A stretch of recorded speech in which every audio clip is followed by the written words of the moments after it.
ким мусулман болот десе, колу же тили менен эч кимди ренжитпесе гана мусулман болот экен. Ушулга аябай көңүл буруш керек да туугандар. Мусулман деген бир сөз бар, бул аябай бир мындай барктуу, баалуу сөз. Мен альхамдулилла мусулманмын дегенден кийин, демек биз муну сөздү бир чоң бир мындай погон бар го, генеральский. Мисалы генералдын лампастары бар туурабы? Эми ошол лампасына сөз тийгизбейт туурабы? Ошондой эле мен мусулманмын дегенден кийин сен өзүң ушул мусулмандарда жүргөндү үйрөнүп башташ керек. Канча адамдар өз мусулманмын деп атышат, бирок ошол эле мезгилде мусулманчылыктагы болгон амалдар менен тиешеси жок керек болсо. Эми мусулмандын эң чоң нерсеси бул өзүнө каалаганды башка бирөөнө кааламайын, толук момун боло албайт. Демек сен бирөөдөн таяк жегиң келбейби? Бирөө келип көзгө жөндөн турса көзгө согуп салсың сен. Момунда фингал болуп калды. Эми ошондой эле мисалы жөндөн бирөө келип сен бутуңду сындыра чаба турган болсо, эчтеке кылбасаң сени келип туруп мындай ар адамга жамандап, ушундай бир сени келип жөндөн сөгө турган болсо, ыраазы болосуңбу? Ыраазы болосуңар ошого? Суразым да туруп, эмне беркелчи дейсиң да туруп. Демек өзүңө колуң менен да, тилиң менен да башка бирөөнү зыян бердиргиң келип келбейт абы? Ошондой эле сен дагы башка тилиң менен да, колуң менен да зыян бербешиң керек. Эмне үчүн шариятыбызда каракчылык кылыш арам? Эмне үчүн каракчылык арам? Дал болсо чоң алымдар фатва китептерде каракчыга жаназа өтпөйт деп койгон. Рекет, чорный болуп жүрөт го. Бул адал эмес, бул арам. Мындан кайтуу керек. Анткенсе бул дүйнөдө, бирөөнө зулумчулук кылган адам эмне кылыш керек экен? Коркуш керек. Анткени 3 адамдын дуасы сөзсүз кабыл болот. Ошон бирөө мазлум, зулум чеккен адам. Бирөөдөн зулум чегип калдымы, нахак, акысы жок эле. Эч нерсеси жок эле туруп. Мисалы бирөөлөр бар, бир соттосу бар, жеңип алды. Жөндөн эле сени миллионго күйдүрүп салды, жөндөн. Ал ойлоп атат, мен миллионду жеңдим, мен мына керек болсо любой нерсени сатып алам деп атат. Жок, ал сатып алды туура. Бирок анын күнөөсү, анын ошол күнөөдөн келип чыккан любой нерсе, мисалы ажатканага барсаң деле суу менен силип айтып ийдиң да дегенчи баягы нажасты.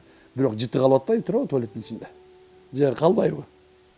Ошондой эле сен бирөөнү мазлумдук, зулумдук кылып, жанакыны бир нерсе утуп алдың да жеңдиң, бирок унутпаш керек, ал ошол күнөөсү дагы эле калды. Анын өчү бар. Алла Таала болсо мазлум, зулум чеккен адамдын дуасынчы кабыл кылбай койбойт. Мында мурун былтыркы умра кылганымда бир дамла сөз кылып айтып атты. Бир ушу Кыргызстандан бир бала бар, бир эмени полицейскийге полицейский менен секьюрити деп коет го, ар бир гостиницанын алдында жанакындай анын түрткөндөр бар да. Ошо рекени баягы туруп эме кылып салыптыр. Бачар деп түртүп салыптыр. Анан жанында турган устаз көрөй, сен эмне кылдың бирөөнүн акысын жебедиңби сен? Уйык Меккеде жүрүшүндөй кыласыңбы десе, кайра барыптыр да кечирип койчу дегенде баягы айтты да, жок деди, мен сени кечирбейм мен сени. Мен эми сени ахиретте алам деген экен да. Баягы түшүнбөй эмне деп атат устаз? Айтат, сени мен ахиретте алам деп өкүрүп ыйлады дейт, кечирип койчу дейт. Баягынын аркасынан бир күн, 2 күн жүрдү дейт. Баягы жок, ал билет да уже. Сен мен эч акым жок, эч нерсе жок кылдың дейт, мен сени ахиретте алам деп. Сен ажылыгыңды да алам мен, намазыңды да алам деп ушундай кылып сал дейт. Канча берейин, мынча берейин, кечирип койчу. Кечирип чөгөлөбөйт дейт, бирок метпей койду. Адамдар, чыныгы динди түшүнгөн адамдарчы, бул жаман сөз. Ошондой эле мисалы болсо, кээ бир адамдар ушул бирөөнүн бир нерсесин сындырып коюп, анын бир акысын жеп коюп, анын колу менен тили менен өтүп коюп, дагы деле мынтип жүрбөйбү? Жок. Эң эле жөнөкөй канча адамдар аялын сабайт туурабы? Канча эркектер аялын сабайт. Мындай алда зулум чегүүчү болуп эсептелет. Ал сенин аманатыңда болчу да туурабы? Ошол сабадың, тепкиледиң, ошо менен өлүп калды дейли. Же болсо бир жери көгөрдү да, ал сенин аялың туура, ал ошо нерсе көнүп калды да, бирок анын жүрөгүндөгү нерсе жазылган боюнча калды. Эми ахиретте субханалла ал пленканы көтөрүп туруп чыгаргандачы, пленканы көтөрүп чыгат. Ар бир пленка көтөрүлүп чыгат.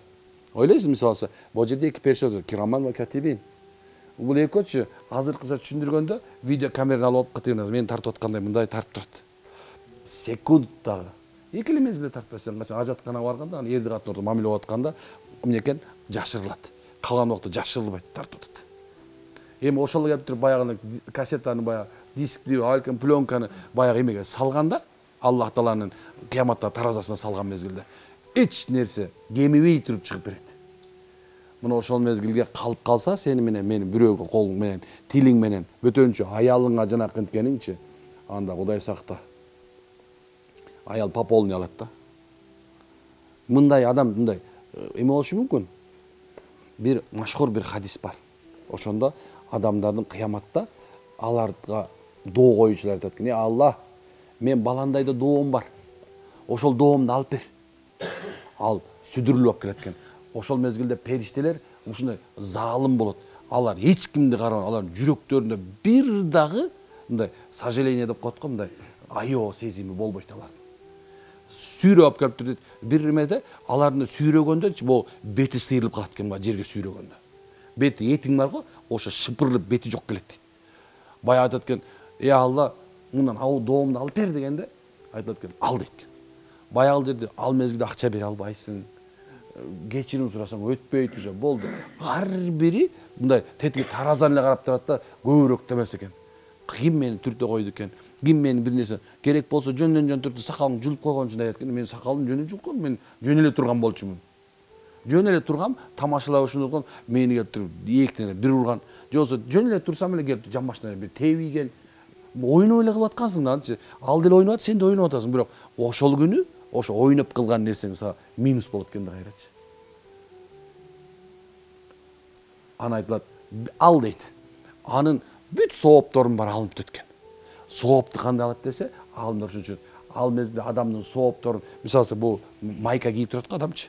Майкасын чечип алганда жылаңач калгандай, бүт сооптордун бардыгы тең ошо жана көйнөк чечилгендей чечилет экен. Жылаңач калат экен, кечирип койгочу. Анан кийин айтат экен, баягы дагы бир доо чыгат экен: Алла, мында доом бар дейт. Айтат экен: мында сооп калбады дейт. Ошондо Алла айтат экен: сен күнөөңдү буга жүктөйт экен. Кайдан билесиң канча зына кылды, канча арам жеди, канча зулумдук кылды, бүт күнөөсүнүн баарына баягы жүктөп баштайт экен. Ойлоп атабызбы? Ошон үчүн пайгамбар саллаллаху алейхи вассалам бул жерде бекер айтып аткан жок да, колу же тили менен эч кимди ренжитип билсе, гана мусулман болот да. Бул чоң нерсе тууган. Мен мындай тааныштарым бар, көрсө любой нерсени жаап коем. Эмне кылып аласың? Мен минтип коем, эмне кылып аласың? Жок, кыла албайсың. Кыл, бирок анын аркасында чоң нерсе жатат. Канчаны көрүп атам ушул нерсеничи? Канчаны көрүп атам, канча кишилер ушундан арызданып келип атат. Анан кийин бир нерседе сизге окшош таксыр дейт да, бар элечи. Сизге окшош таксыр, дамылда сизге окшош дейт. 4 ай берип келген, сизге окшош дейт. Ушундай бир мусулмандар бири-бирине окшош да, жомда арстандай болуп турат да. Анан кийин ушундай экен да, сизге окшош дей берет экен да, сизге окшош. Аны мага окшош, мына тууган бекен, фамилиясы Трейбеков экен. Дейсиң да. Жок дейт, бирок эми таксыр да дейт да, все равночу. Көрдүңбү кандай нерсе? Эми ошон себептен мен жана эртең менен сабакта айтып беребиз. Мусулман намазың турбаганын белгиси. Диниңдин мусулманчылыгыңдын турбаган белгиси ушул эки, сен дагы эле нахак бирөөнү иренжитип атасың. Бирөөнү сөгүп атасың, бирөөнү тээп атасың, бирөөнүкүн жулуп алып атасың. Мен көп көрүп атам азыр. Куртой балдар бар да, эмне кылып атасың? Дела решаем дейт да, колдор моундай да. Эмнеси дела решаем дейт. Брат, тияка барып койсо, брат, тиги киши неметип койду, анан балдар тигилер подтягивать этиш керек болот. Тигилер бир нерсе кылып койбойлу, кандай дейсиң дейт да. Жанында турам да. Анан айтып, бул арам сен кылып атканың десең, азыр устаз кечирип коңуз, вот такие дела сейчас, азыр мындай кылбаса, того не повязаешь, тиги өтүп кетет дейт да. Бирок барып алып туруп намазда турат да. Булар кандай болот экен? Мусулманчылык жок деген сөз да ошочу. көбүнчөсү мени жаман көрүшөт, ушундай айтып берсемчи. Эмне мындай, ал ыйман келтирген да, ал намаз окуйт да, главный дейт да. Иман деген ушундай нерсе, тууганым. Сен деген иман боло турган болсо, сен чөгүшүң керек, күндөнгө чөгүшүң керек. Ылдыйлашың керек. Канча сенде болгон сайын ылдыйлашың керек. Ылдый. Канча болгон сайын субханалла сен өзүңдү нөлгө чыгарып барсаң. Хикмети динет айткандай баары буудай, мен саман болуш керек да. Качан сенин иманың сени мен буудай эмес, мен саманмын дегенде, анан сен субханалла даамын сезип баштайсың. Ушундай нерсе Алла Таала сен жакшы көргөн белгиси жок, адамдар сени жакшы көрүп баштайт да. Эгерде сен ылдыйлабасаң, жаман ал. Жаман. Аябай жаман. Мусулман болуш керек экенби? Мусулман болушубуз керек экенби? Ошондо туугандар, мен ушуга көп айткыла. Мына силерге аманат субханалла. Досторуңар бар, туугандарыңар бар. Мен ушул нерсени эркектерибиз аялдардын арасында көп көрүп баштадым да. Эмне акча бар да. Бүтүрүп коебуз. Анан бизде да ушундай сөз бар да, жана ооз кыйшык болсо да байдын уулу сүйлөсүн болупчу. Колунда бар адам болсун, монтип сүйлөй берсин, тепсе берсин баары бир да. Эмне кылам мен? Аны колунда бар да, бизди все равно жутуп коет да. Жок, сен Аллахың бар. Бир заманда падышанын жаңы падыша болгон экен. Атасынан бийлик өтүп, анан падыша болгондон кийин, анан кичине бир көп турган мезгил экен. Анан вазир бирок абдан сонун акылдуу адамды атасы вазир кылып катыштап кеткен экен ага. Анан бир күнү балдарын баягы падыша бир устазга сабакка берген эмес. Сабакка берип, анан устаз шакирт ушундай да, мындай сразу мисалы ушундай, мен деле ушуну көрүп калгам. Устаздын алдына баргандан кийин уже устазга ушуна жагышыш керек, ушу устазды сыйлаш керек. Эмне кылам? Ботинкесин чукуп берип ийесиң да. Анан кийин баягы шакирт болгондон кийин падышанын балдары устаздын алдына келөөчүн алып келип, алдына коюп берип, ушуну кызмат кылып, суусун алып келип, анан жанында дагы бир вазир бар экен, кошаматчы экен. Кудай сактасын, бул дүйнөнүн негизи кошаматчылар бузат айланайын. Кошаматчылар субханалла адамды бузуп салат. Сыйыр этиндеги эчтеке эмес, бирок жанагындай кошамат кылып мындай бир жылтыратып сүрүйгендер бар го. Булар субханалла опасный эл болот да. Мындайлар менен дос болуш өзү опасный да, субханалла, өзү коркунучтуу. Анан кийин балкыне падышам дейт, сиз падыша болсоңуз, сиздин балдарың ханзадалар болсо, жанакы бир жаман молдо балдарыңызга бут кийимин кийгизип коюп турай дептир. Дегенче эле болуп аткан, башын алгыла дептир. Баягы текеберлик ойноп турат да. Адамда бийлик болгондо, кичине авторитет болгондо эмне кылып, пайгамбардын хадиси бар го, колдор менен жаңсап калган жетиштүү болот дейт да. Анын тозокко киришине.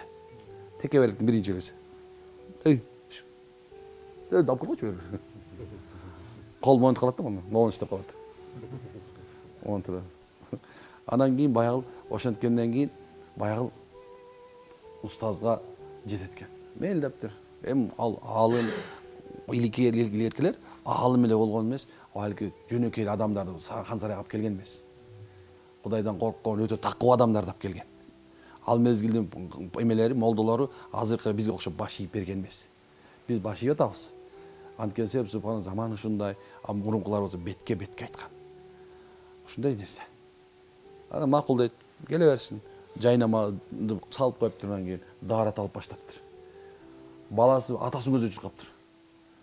Чуркап келип, ата дейт, устаз даарат алып баштады деген экен да. Дегенде баягы падыша эсине келе түшүптүр.